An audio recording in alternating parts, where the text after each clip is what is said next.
Hello students, welcome back to my channel. आज हम एक नया चैप्टर स्टार्ट करने जा रहे हैं। चैप्टर का नाम है अकाउंटिंग फ्रॉम इनकम्प्लीट रिकॉर्ड्स। बात करते हैं इसके क्वेश्चन की।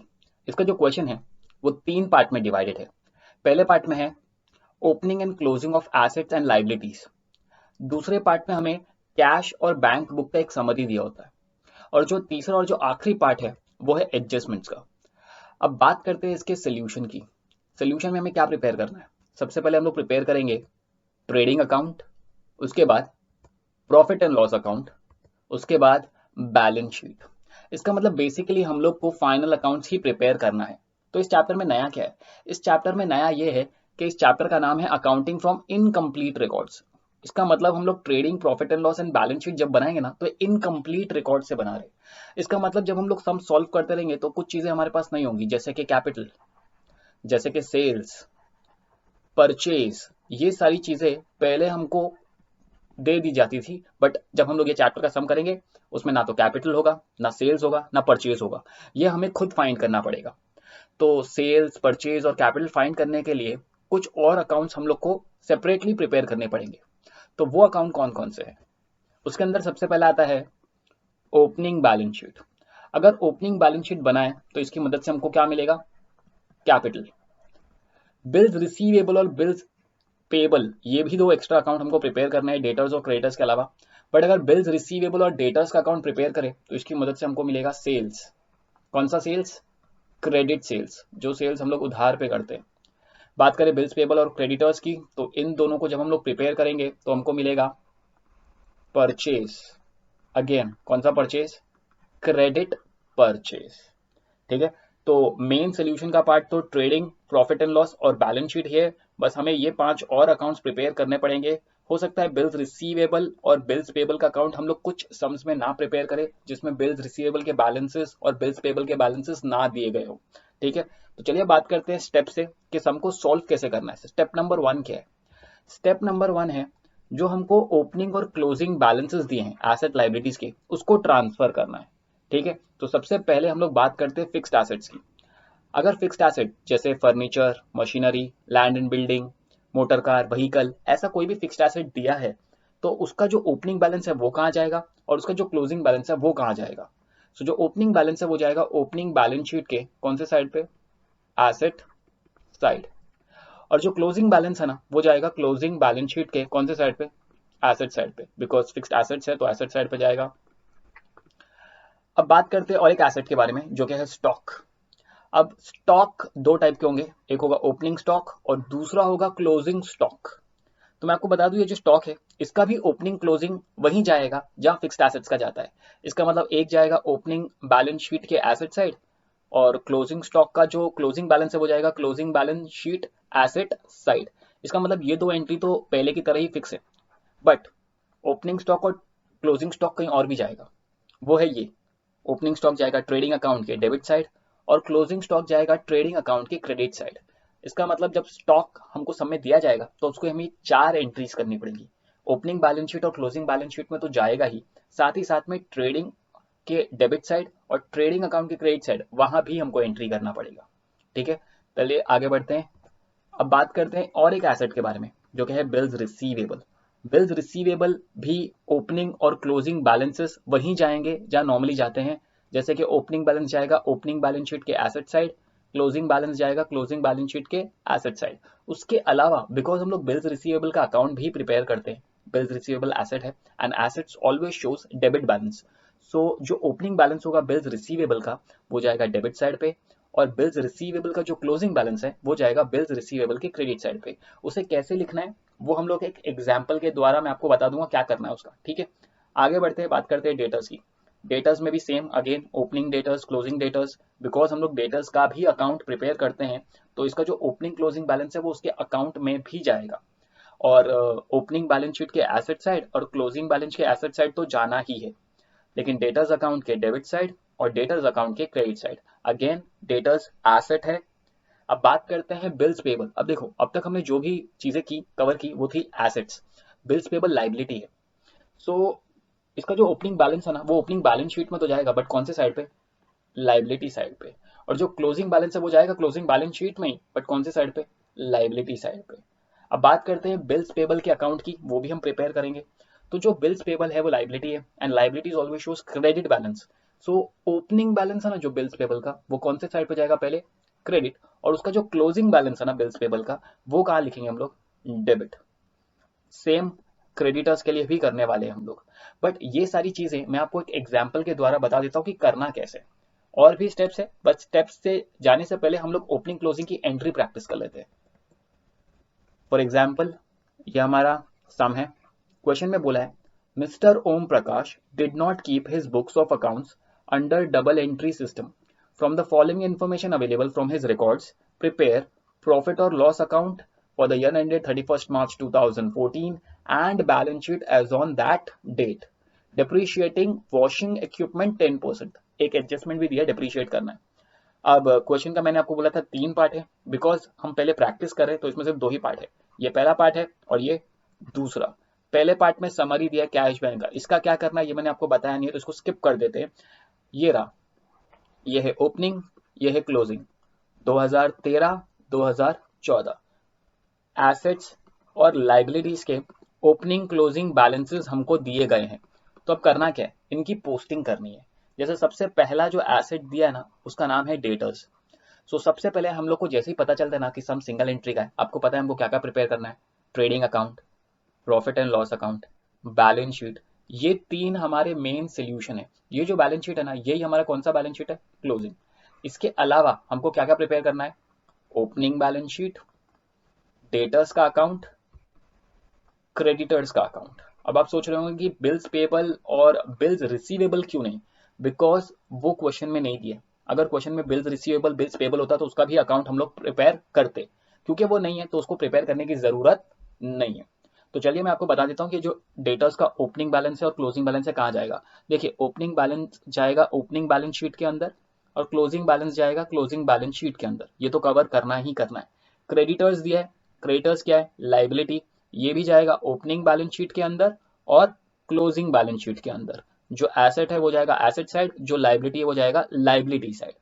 ओके, तो अब इसकी पोस्टिंग कैसे करना है ये देख लेते हैं। ये रहा हमारा ट्रेडिंग अकाउंट, ये रहा हमारा profit and loss balance sheet, और ये रहा सबसे पहला ओपनिंग बैलेंस शीट। यहां पर मैं लिखता हूं सबसे पहले डेटर्स। डेटर्स का ओपनिंग बैलेंस दिया हमें 9000, सो मैं लिख देता हूं 9000। ये हमारा ओपनिंग बैलेंस शीट है, एंड जो नॉर्मल बैलेंस शीट हम लोग बनाते हैं यही हमारा क्लोजिंग बैलेंस शीट है। तो यहाँ मैं सबसे पहले लिख देता हूँ डेटर्स का क्लोजिंग बैलेंस जो कि है 12000। अब आप सोच रहे होंगे कि डेटर्स का काम खत्म हो गया, एक ओपनिंग में एक क्लोजिंग में, नहीं, मैं डेटर्स का अकाउंट भी तो प्रिपेयर कर रहा हूँ। डेटर्स का जो अकाउंट होता है उसका ये साइड है डेबिट और ये साइड है क्रेडिट। डेटर्स क्योंकि एसेट है, एसेट में ओपनिंग बैलेंस डेबिट में आता है, तो मैं ऐसा लिखूंगा टू बैलेंस BD, और जो क्लोजिंग बैलेंस है ना वो यहाँ पर आएगा, तो मैं यहाँ पर लिख दूंगा बाय बैलेंस CD, इस तरीके से। ठीक है, तो जब भी आप कोई भी एसेट का अकाउंट प्रिपेयर करेंगे उसका ओपनिंग बैलेंस हमेशा डेबिट में आएगा और जो क्लोजिंग बैलेंस है वो क्रेडिट में आएगा। अब क्रेडिटर्स है ना लाइबिलिटी है, सो क्रेडिटर्स में हमको क्या करना है पता है, इसका जो ओपनिंग बैलेंस है ना वो ये साइड पे आएगा बाय बैलेंस BD, और जो क्लोजिंग बैलेंस है ना वो ये साइड पे आएगा टू बैलेंस CD। देखो ओपनिंग और क्लोजिंग डिटरमाइन कैसे करते हैं हम लोग, BD means brought down, CD means carry down. Assets में पहले डेबिट फिर क्रेडिट, लाइबिलिटी में पहले क्रेडिट एंड देन फिर डेबिट। ठीक है, तो मैं यहाँ पर लिख देता हूँ 9000 ओपनिंग बैलेंस और यहाँ मैं लिख देता हूँ 12000 क्लोजिंग बैलेंस। तो अब हमारा डेटास का जो 4 पार्ट था वो हमने कंप्लीट कर लिया है। आगे बढ़ते हैं और देखते हैं कि क्रेडिटर्स का ओपनिंग क्लोजिंग कितना था, 14400 और 6800। सबसे पहले क्या करेंगे, मैं क्रेडिटर्स के अकाउंट के अंदर पहले लिख देता हूँ 14400 और 6800 ओपनिंग पहले क्रेडिट में एंड देन क्लोजिंग डेबिट में। अब इनकी सेकंड एंट्री क्या करनी है हमको, एक तो जाएगा ओपनिंग बैलेंस शीट में, आप लोग को पता है क्रेडिटर्स लाइबिलिटी है, ओपनिंग बैलेंस दिया था 14400 और क्लोजिंग बैलेंस दिया है, तो मैं क्लोजिंग बैलेंस भी यहाँ पर मैं लिख देता हूँ क्रेडिटर्स का 6800, इसको मैंने यहाँ पर लिख दिया इस तरीके से। तो हमारा 2 पार्ट कंप्लीट हो गया, डेटर्स एंड क्रेडिटर्स। अब बात आती है स्टॉक की, ये कौन सा स्टॉक है, ये हमारा ओपनिंग और क्लोजिंग। कैसे पता चलेगा कौन सा ओपनिंग है कौन सा क्लोजिंग है, जो ओपनिंग बैलेंस में दिया है ये ओपनिंग स्टॉक हो जाएगा और जो क्लोजिंग में दिया है वो क्लोजिंग स्टॉक। सो हमारे स्टॉक का अमाउंट है 10 और 16। तो सबसे पहले जो नॉर्मल एंट्री है पहले वो करेंगे 10 और 16 की। ओपनिंग बैलेंस के अंदर हम लोग स्टॉक लिखेंगे 10,000। ये ओपनिंग है तो ओपनिंग बैलेंस शीट में, जो क्लोजिंग है उसे क्लोजिंग बैलेंस शीट में लिख देते हैं। क्लोजिंग स्टॉक अमाउंट था 16, क्लोजिंग का 16 था तो 16 लिख दिया। एक बार चेक कर लेते हैं 10 और 16, क्या ये स्टॉक कहीं और भी जाएगा? हाँ, चेक करना है, चेक कर लेते हैं। देखिए स्टॉक के साथ क्या करना था, ओपनिंग बैलेंस शीट के एसेट साइड पे लिखना था, लिख दिया। क्लोजिंग बैलेंस शीट के एसेट साइड पे लिखना था, लिख दिया। बट उसके अलावा स्टॉक कहीं और भी जाता है। ओपनिंग स्टॉक जाएगा ट्रेडिंग अकाउंट के डेबिट साइड पे, और क्लोजिंग स्टॉक कहाँ जाएगा, ट्रेडिंग अकाउंट के क्रेडिट साइड पे। तो चलिए इसकी भी एंट्री कर देते हैं हम लोग। सबसे पहले टू ओपनिंग स्टॉक 10,000, और क्लोजिंग स्टॉक कहाँ जाएगा, इसी अकाउंट के क्रेडिट साइड पे। सो बेसिकली हमको कुछ चीजों के 4 एंट्रीज करनी पड़ती है। 16,000, ये याद रखना, ओपनिंग बैलेंस शीट और क्लोजिंग बैलेंस शीट में तो जाएगा ही जो ओपनिंग क्लोजिंग का बैलेंस है, उसके अलावा हो सकता है कहीं और भी जाए। अब आगे बढ़ते और देखते समय और क्या दिया। वॉशिंग इक्विपमेंट, वॉशिंग इक्विपमेंट क्या है, फिक्स्ड एसेट है एक टाइप का, 40, दोनों में ओपनिंग क्लोजिंग में सेम सेम है। तो सबसे पहला काम क्या करना है, जो फिक्स्ड एंट्रीज है, पहले तो वॉशिंग इक्विपमेंट जाएगा ओपनिंग बैलेंस के अंदर। मैं शॉर्ट में लिख देता हूँ इक्विप, यहाँ पर आएगा 40,000, और इसकी सेकेंड एंट्री जाएगी यहाँ पर वॉशिंग इक्विपमेंट 40,000। अब आप सोच रहे हो इसको मैंने अंदर क्यों लिखा है, बिकॉज वॉशिंग इक्विपमेंट के ऊपर एडजस्टमेंट है डिप्रीसिएशन का, अगर आपको याद हो तो। सपोज और भी किसी चीज के ऊपर एडजस्टमेंट होता है, जैसे फॉर एग्जांपल आरडीडी का एडजस्टमेंट होता है इस सम में, तो वो आरडीडी का एडजस्टमेंट है ना, हम लोग हमेशा इसी बैलेंस शीट के अंदर करेंगे। ये हमारा कौन सा बैलेंस शीट है, क्लोजिंग बैलेंस शीट। अगर यही डेटर्स में इनर कॉलम में लिख देता, अगर आरडीडी का एडजस्टमेंट होता तो, वैसे सम में नहीं है। जो भी एडजस्टमेंट होगी उसकी एंट्री हमको क्लोजिंग बैलेंस शीट के अंदर ही करनी है, ओपनिंग बैलेंस शीट के अंदर नहीं।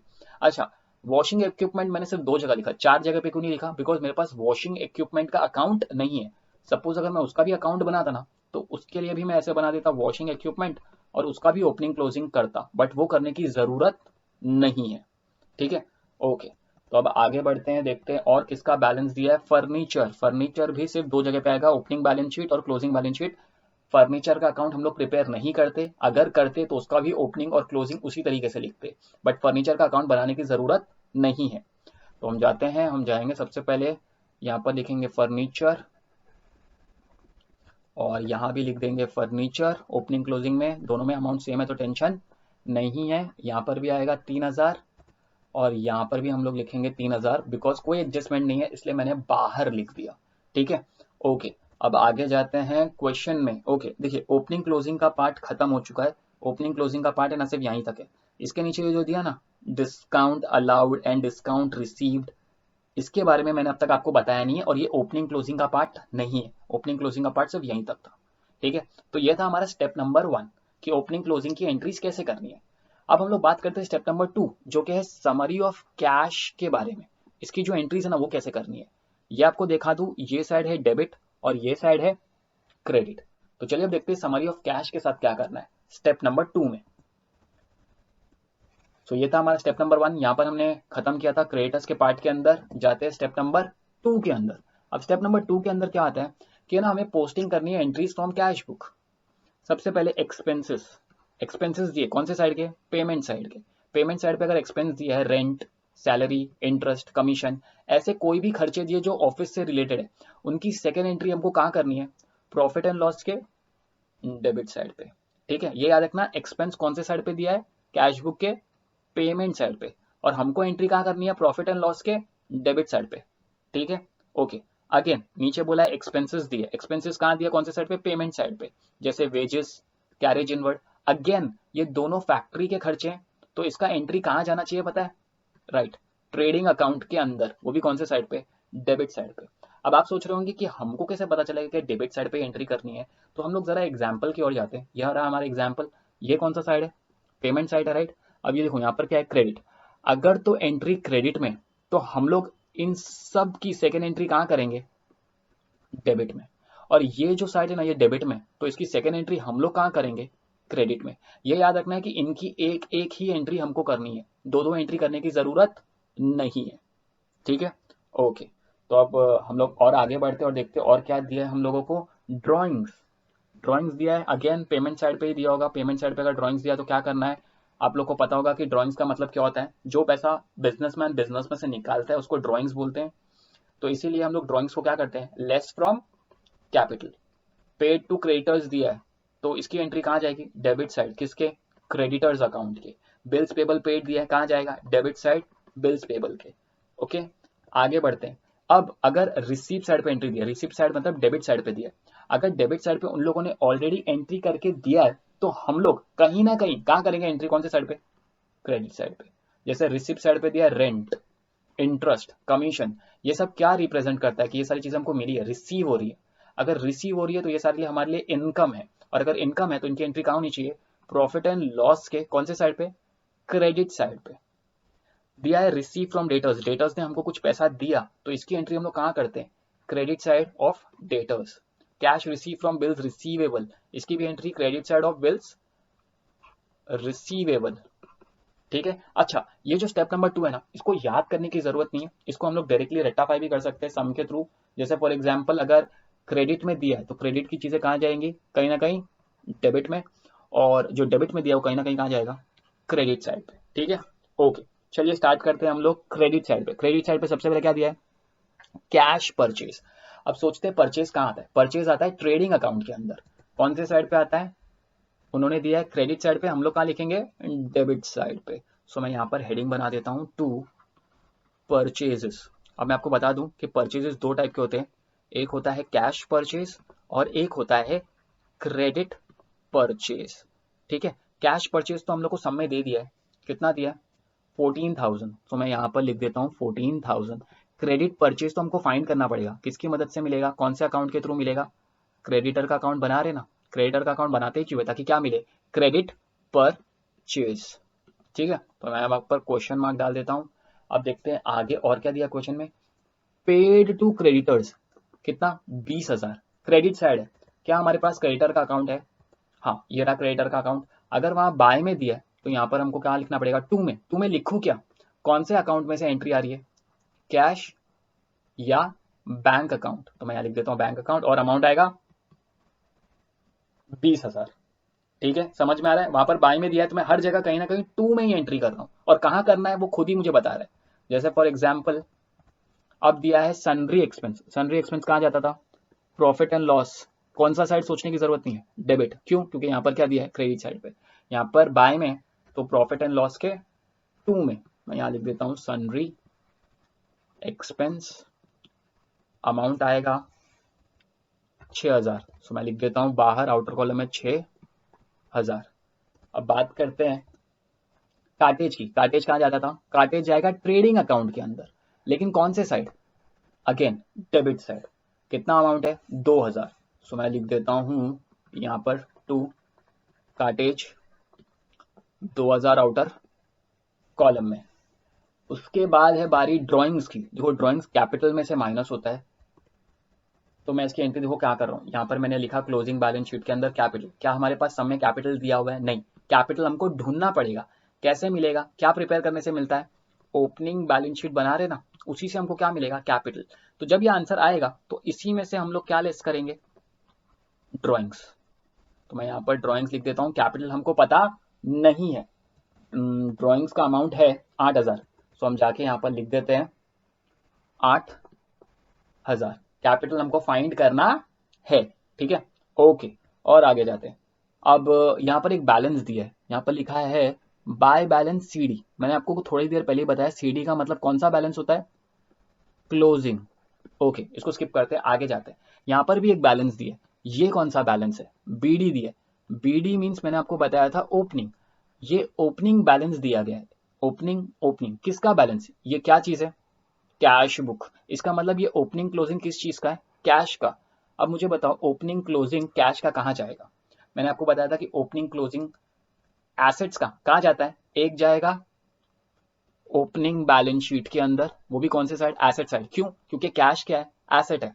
और ये जो बैलेंस दिया है क्लोजिंग बैलेंस, ये कहाँ जाएगा, क्लोजिंग बैलेंस शीट के अंदर, कौन से साइड पे, एसेट साइड पे, ठीक है। सो पहले तो हम लोग ओपनिंग में जाके 8,000 लिख देते हैं। ये रहा मेरा ओपनिंग बैलेंस, इसके अंदर मैं कैश लिख देता हूँ 8,000। जानबूझ के उन लोगों ने इस कैश को हम लोग को नॉर्मल ओपनिंग बैलेंस के साथ नहीं दिया था, ठीक है। ओके, क्लोजिंग बैलेंस के अंदर भी कैश आएगा जो कि है 28। एक बार हम लोग क्रॉस वेरीफाई कर लेते हैं, 28। सो हमने ओपनिंग क्लोजिंग की भी एंट्री कर दी, कैश की एंट्री हो गई। ओके, अब यहाँ पर बचा है cash sales. Cash sales, sales कहाँ जाता है? ट्रेडिंग अकाउंट के अंदर।